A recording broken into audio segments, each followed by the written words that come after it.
IVF చికిత్సలో 25% భారీ discount, free doctor consultation, free ultrasound scan, logo launch, Andro max advanced male infertility centre ను కూడా ప్రారంభించారు. కేరళలోని వయనాడ్ జిల్లాలో అర్ధరాత్రి సమయం అంతా గాఢ నిద్రలో ఉన్నారు. ఒక్కసారిగా జలవిలయం విరుచుకుపడింది. అప్పటి వరకు గాఢ నిద్రలో ఉన్న జనంలో ఒక్కసారిగా వారంతా ఉలికిపడ్డారు. ఏం జరుగుతుందో తెలియని పరిస్థితి. ఒకవైపు విరిగిపడుతున్న కొండ చర్యలు, మరోవైపు జనం ఆర్తనాదాలు. భారీ వర్షంతో ఎటు వెళ్లాలో తెలియని పరిస్థితి. తాము ఎన్నో ఆశలతో కట్టుకున్న ఇల్లు ఒక్కసారిగా ధ్వంసమవుతుంటే ప్రజల్లో ఏం చెయ్యలేని నిస్సహాయ స్థితి. అరచేతిలో ప్రాణాలు పెట్టుకొని సురక్షిత ప్రాంతాలకు జనం పరుగులు. నిన్నటి వరకు తమతో కలిసిమెలిసి ఉన్న చుట్టుపక్కల వారు తమ కళ్ళెదుటే మట్టి దిబ్బల కింద సమాధులు. వారిని కాపాడేందుకు జనం చేసిన ప్రయత్నం వృధా. నిస్సహాయంగా అలాగే చూస్తూ ఉండిపోయిన దుస్థితి. ఇప్పటికీ వయనాడ్లో 44 మంది మృతి చెందారు. పదుల సంఖ్యలో గాయపడ్డారు. వందలాది మంది శిథిలాల కింద చిక్కుకున్నట్లు తెలుస్తోంది.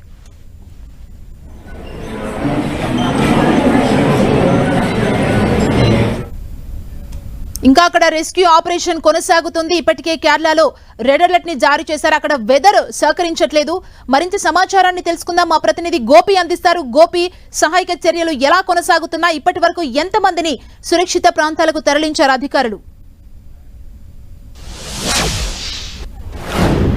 వయనాడ్ జిల్లాలో మెప్పాడి అలాగే ముండకాయ్ ప్రాంతాల్లో సహాయక కార్యక్రమాలకు ఆటంకం ఏర్పడుతున్న పరిస్థితి. హెలికాప్టర్ల ద్వారానే సహాయక కార్యక్రమాలను కొనసాగించే పరిస్థితి ఉన్న ఈ మండకాయ్ అనే ప్రాంతంలో హెలికాప్టర్లు ల్యాండ్ అయ్యే పరిస్థితి లేదు.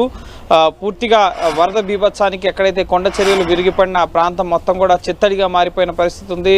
ఎన్డీఆర్ఎఫ్ బృందాలు ఇటు ఈ మెప్పాడి అలాగే మండకాయ్ ప్రాంతాలకి వెళ్లాలన్నా కూడా వంతెన మార్గాలు, రోడ్డు మార్గాలు మొత్తం కూడా తెగిపోయిన పరిస్థితి. సో సైన్యం వెళ్ళి అక్కడ తాత్కాలిక వంతెనను నిర్మిస్తే తప్పించి ఈ సహాయక బృందాలు, ఎన్డీఆర్ఎఫ్ బృందాలు అవతల వైపుకు వెళ్ళి ఈ మెప్పాడి అలాగే ఈ కొండ చర్యలు విరిగిపడిన ప్రాంతాలకు వెళ్ళి అక్కడ సహాయక కార్యక్రమాల్ని ముమ్మరంగా కొనసాగించే పరిస్థితి ఉంటుంది. సో వాయుసేన నుంచి ఇప్పటి వరకు 2 హెలికాప్టర్లు రంగంలోకి దిగడం జరిగింది. మరోపక్క ఇటు డాగ్ స్క్వాడ్స్ని అలాగే డ్రోన్ల ద్వారా కూడా సహాయక కార్యక్రమాల్ని పర్యవేక్షించాలని చెప్పి ముఖ్యమంత్రి పినరయి విజయన్ ఆదేశాలు జారీ చేయడం జరిగింది. సో ప్రస్తుతం మందకొడిగానే సహాయక కార్యక్రమాలు ఇంకా పూర్తి స్థాయిలో యుద్ధ ప్రాతిపదికన సహాయక కార్యక్రమాలు అనేవి కొనసాగడం లేదు. కొన్ని ప్రాంతాల్లో మాత్రమే జరిగిన రెస్క్యూ ఆపరేషన్లో భాగంగా ఇప్పటి వరకు 44 మంది చనిపోయారు. 70 మంది వరకు కూడా రెస్క్యూ చేసి వారికి ఆసుపత్రుల్లో చికిత్స అందిస్తున్న పరిస్థితి, వారికి స్వల్పంగా గాయాలైన పరిస్థితి ఉంది.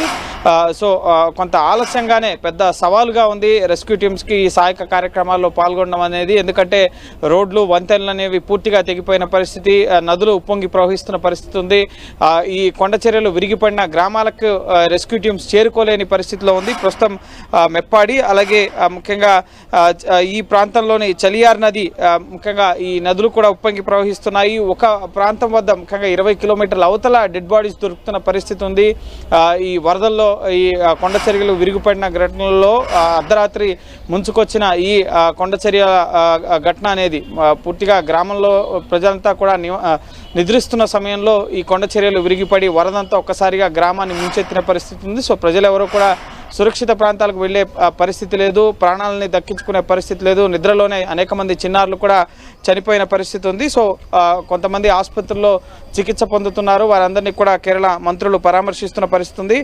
ప్రస్తుతం ముఖ్యంగా కోజికోడ్, ముఖ్యంగా పనమరం అలాగే కరమాంతోడే అలాగే కబాని ఈ నదుల నీటి ప్రవాహం కూడా ఎక్కువగా ఉన్న పరిస్థితి ఉంది. సో సహాయక కార్యక్రమాలు ఇంకా ఊపందుకోవాలంటే 250 మంది ఆర్మీ సిబ్బంది సహాయక కార్యక్రమాలకి కేంద్రం కేటాయించడం జరిగింది. అలాగే ఇటు కేరళ స్టేట్ డిజాస్టర్ రిలీఫ్ మేనేజ్మెంట్కి సంబంధించిన 250 మంది అలాగే అగ్నిమాపక సిబ్బంది, పోలీసులు వీళ్ళంతా కూడా ప్రస్తుతం సహాయక కార్యక్రమాల్లో ముమ్మరంగా పాల్గొనేందుకు సిద్ధమైనప్పటికీ కూడా ఎక్కడైతే కొండ చర్యలు విరిగిపడ్డ గ్రామాలను అక్కడికి వెళ్ళలేని పరిస్థితి ప్రస్తుతం అక్కడ నెలకొంది.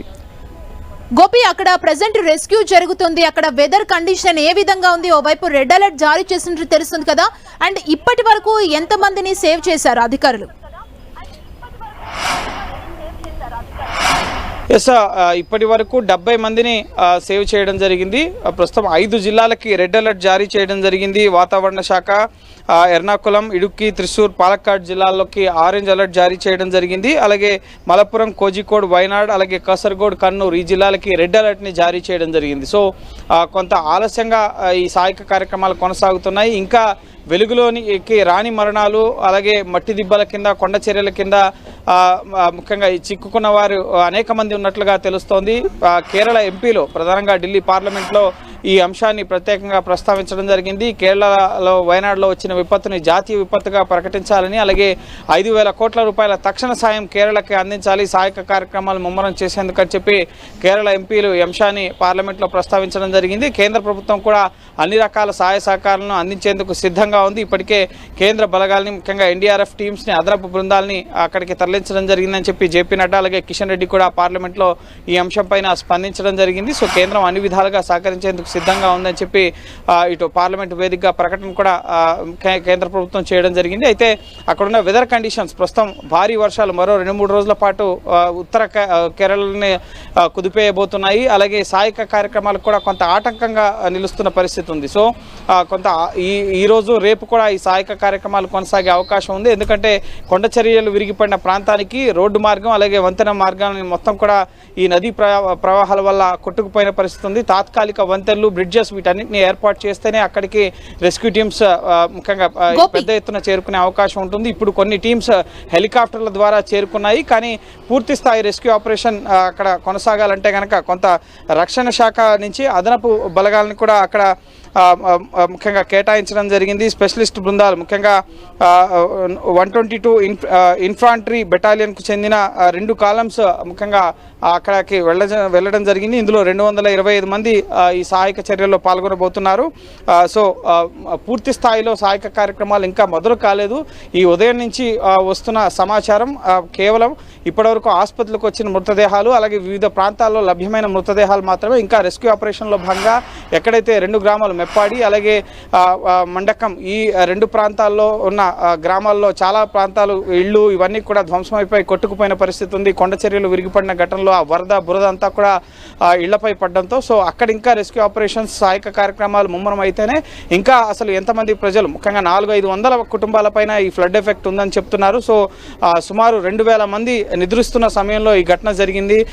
సో ప్రస్తుతం వస్తున్న మరణాలు కానీ అలాగే గాయపడిన వారి సంఖ్య తాత్కాలికమే. ఇంకా ఇది చాలా పెద్ద విపత్తు అని చెప్పి కేరళ ప్రభుత్వం చెప్తుంది. కాబట్టి ఇంకా పెద్ద ఎత్తున మృతుల సంఖ్య పెరిగే అవకాశం ఉంది. అలాగే సహాయక కార్యక్రమాలు ముమ్మరంగా సాగాలన్నా కూడా అక్కడ ఇన్ఫ్రాస్ట్రక్చర్ ముఖ్యంగా రోడ్స్, బ్రిడ్జెస్ ఇవన్నీ కూడా కొట్టుకుపోయిన పరిస్థితి. కాబట్టి హెలికాప్టర్ల ద్వారానే ఇప్పటికీ 2 హెలికాప్టర్లను కేటాయించారు. ఇంకా అదనపు హెలికాప్టర్స్ ని కేటాయిస్తామని చెప్పి రక్షణ శాఖ చెప్తోంది. సో ఈ సహాయక కార్యక్రమాలు ముమ్మరం అయితేనే ఇంకా అసలు గ్రౌండ్ సిచ్యువేషన్ ఏంటి, ఇంకా ఎంతమంది ఈ ఫ్లడ్కి ఎఫెక్ట్ అయ్యారు, ఎంతమంది చనిపోయారు, వీటన్నిటి వివరాలు కూడా తెలియరావాల్సి ఉంటుంది.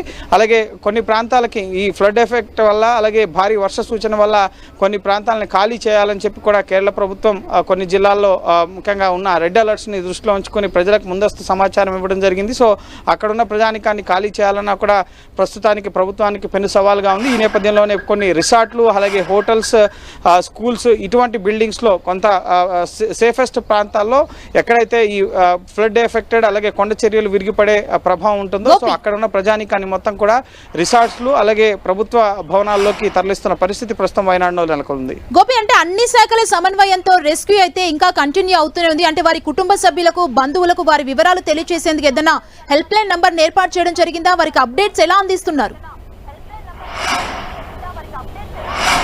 ఎస్, తిరువనంతపురంలో ఒక హెల్ప్ లైన్ సెంటర్ని ఏర్పాటు చేయడం జరిగింది. టోల్ ఫ్రీ ముఖ్యంగా హెల్ప్ లైన్ నెంబర్స్ను కూడా ఏర్పాటు చేశారు. వివిధ ప్రాంతాల్లో ముఖ్యంగా ఉన్న పరిస్థితిని రాష్ట్ర ప్రభుత్వం తెలుసుకునేందుకు అలాగే వయనాడ్ జిల్లాలో పరిస్థితిని ఎప్పటికప్పుడు జిల్లా కలెక్టర్ ఇటు సీఎం కార్యాలయానికి తెలియపరుస్తున్నారు. అలాగే సీఎం కార్యాలయం ఇటు ప్రధాని కార్యాలయం కూడా ఇటు కేరళలో వయనాడులో ఉన్న వరద పరిస్థితి ముఖ్యంగా సహాయక కార్యక్రమాలను ఎప్పటికప్పుడు పరిశీలిస్తున్నారు. అక్కడ ప్రజానీకం వివరాలని ఎప్పటికప్పుడు కేంద్ర హోంశాఖ కానీ అలాగే ప్రధాని కార్యాలయం తెలుసుకుంటుంది. ఇటు రాష్ట్రంలో చీఫ్ మినిస్టర్ కూడా డ్రోన్స్ అలాగే ముఖ్యంగా గల్లంతైన వారి వివరాలు తెలుసుకునేందుకు ఇటు స్నైపర్ డాగ్స్ని కూడా వినియోగించి ఈ రెస్క్యూ ఆపరేషన్ని ముందుకు తీసుకెళ్లాలని చెప్పి ఆదేశాలు ఇవ్వడం జరిగింది. సో ఎవరైతే గల్లంతైన వారిని వివరాలు ఉన్నాయో సో వారిని ముఖ్యంగా హాస్పిటల్స్ వివిధ హాస్పిటల్లో ఒక ప్రాంతంలో కొట్టుకుపోయిన వారు 20 కిలోమీటర్ల అవతల వారి మృతదేహాలు నదీ పరివాహక ప్రాంతాల్లో లభ్యమవుతున్న పరిస్థితి ఉంది. కాబట్టి ఆ నదీ పరివాహక ప్రాంతాల జిల్లా కలెక్టర్లను కూడా అప్రమత్తం చేసి డెడ్ బాడీకి సంబంధించిన వివరాలు ఆనవాళ్ళు ఏమైనా ఉంటే కనుక వెంటనే కంట్రోల్ రూమ్కి తెలియపరచాలని చెప్పి ఆదేశించడం జరిగింది. సో ఈ హెల్ప్ లైన్ నెంబర్స్ ద్వారా కూడా గల్లంతైన వారి వివరాలని కుటుంబ సభ్యులకు తెలియపరుస్తున్న పరిస్థితి ఉంది. సో ఇంకా అనేక వందలాది మంది ఆచూకీ అనేది ప్రస్తుతం గల్లంతైన పరిస్థితి ఉంది. సో పూర్తి స్థాయి సహాయక కార్యక్రమాలు క్రెయిన్లు అలాగే ప్రొక్లైనర్లతో ఈ మడ్ని తొలగిస్తున్న పరిస్థితి, బురద అలాగే చెట్ల వేర్లు ఇవన్నీ కూడా ఇళ్ల జనావాసాల మధ్యలోకి కొండ చర్యలు విరిగిపడి కొట్టుకొచ్చిన పరిస్థితి కాబట్టి సో వాటన్నిటిని పూర్తి స్థాయిలో తొలగిస్తేనే గల్లంతైన వారి ఆచూకీ తెలిసే అవకాశం ఉంటుంది. అలాగే ప్రస్తుతం అయితే 44 మంది చనిపోయినట్లుగా తెలుస్తుంది. సో ఇంకా మృతుల సంఖ్య సహాయక కార్యక్రమాలు ముందుకు కొనసాగే కొద్దీ పెరిగే అవకాశం కనిపిస్తోంది. Thank you Gopi.